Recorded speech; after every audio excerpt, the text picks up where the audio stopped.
Nós sempre fizemos análises aqui no Canaltech, mas são diversos termos estranhos e complexos para as especificações, e pode ser que você não conheça alguns deles.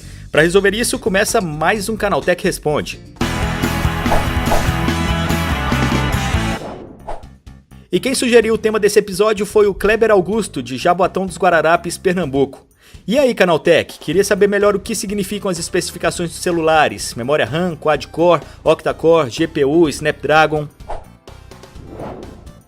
Kleber, tudo isso que você falou são elementos diferentes que vão dentro de um smartphone, mas são igualmente vitais entre si. Tá, vamos explicar o que é cada coisa. Pegue os itens mais comuns numa análise. Um smartphone novo normalmente tem orgulho de dizer que seu chipset, CPU, GPU e RAM batem os do modelo anterior. Então, começando pelo chipset, o que seria? É fácil. Sabe a placa-mãe do seu computador? Sim, uma placa cheia de circuitos com ligações elétricas em metal unindo todos os componentes para trabalharem e se comunicarem. Além de tudo, ela distribui energia para cada peça. Certo, isso é uma placa-mãe, ou motherboard em inglês. Um chipset é praticamente isso, só que com um diferencial. Ao contrário dos PCs, as escolhas de qual processador e quais peças vão dentro do smartphone não é tão livre assim para os fabricantes. Então, quem cria o chipset é normalmente o responsável por boa parte da combinação do que equipa o celular. Um exemplo, a LG, Motorola e afins ficaram reféns do Snapdragon 810 no ano passado, aquele processador que esquentava demais. Quer dizer que elas ficaram na mão da Qualcomm, fabricante dos chipsets Snapdragon. E o modelo de chipset 810 combinava de forma problemática os componentes e circuitos, superaquecendo nas primeiras levas do produto. As marcas parceiras apenas podiam escolher se usariam ou não o Snapdragon. Depois, esse problema foi resolvido e as versões mais recentes do 810 rodaram perfeito. E vale notar que existem vários chipsets no mercado e as mais populares fabricantes são a Qualcomm com seus Snapdragon, Samsung com o chipset Exynos e a MediaTek. Certo, vamos pegar então o Snapdragon 810 como exemplo para seguir a explicação. Especificamente a versão do 810 que equipa o Moto X-Force. No chip do X-Force temos um processador com 8 núcleos, portanto os quad-core significam que 4 desses 8 núcleos estão trabalhando na velocidade de 1,5 GHz. Isso, essa é a velocidade individual de cada núcleo. E temos ainda os outros 4 núcleos trabalhando na velocidade de 2 GHz.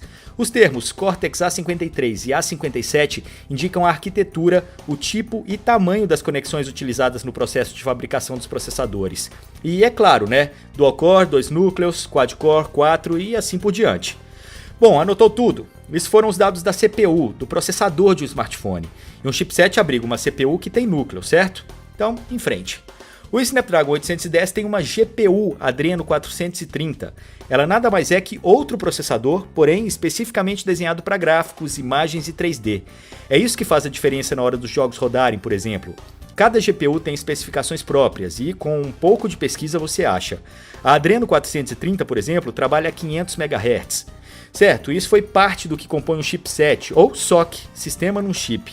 E falamos apenas de CPU e GPU. Tem mais coisas que podem ir no SoC, como costumamos falar aqui no Canaltech, mas tem um item básico tão importante quanto CPU e GPU e que sempre aparece. Estamos falando da RAM. No caso do Moto X-Force, são 3 GB. Pense assim, a CPU do smartphone tem núcleos, onde passa energia em alta velocidade. Mesma coisa para a GPU.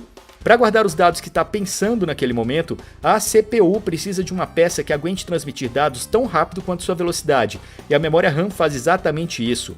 Ela interliga o armazenamento interno e a CPU, sendo uma ponte entre os dados do seu cartão de memória, por exemplo, e a CPU. É como uma pista de alta velocidade para testar aquele carro potente que você pegou emprestado. Depois você devolve o carro e diz o que achou dele. Entendeu? Isso é RAM.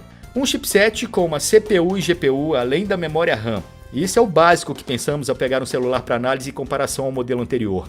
Deu para entender melhor o que significam todos esses termos de análise de smartphones? E tem mais coisa que pode ir no chipset, como modems, coprocessadores e muito mais. Mas agora o básico você já sabe. Tem alguma dúvida sobre tecnologia? Deixe sua pergunta nos comentários. Pode ser até que já tenhamos respondido. Para ver os outros episódios do Canaltech Responde, é só clicar no card aqui em cima. E se gostou, curta aqui embaixo e assine nosso canal do YouTube. Todos os dias tem vídeo novo para você.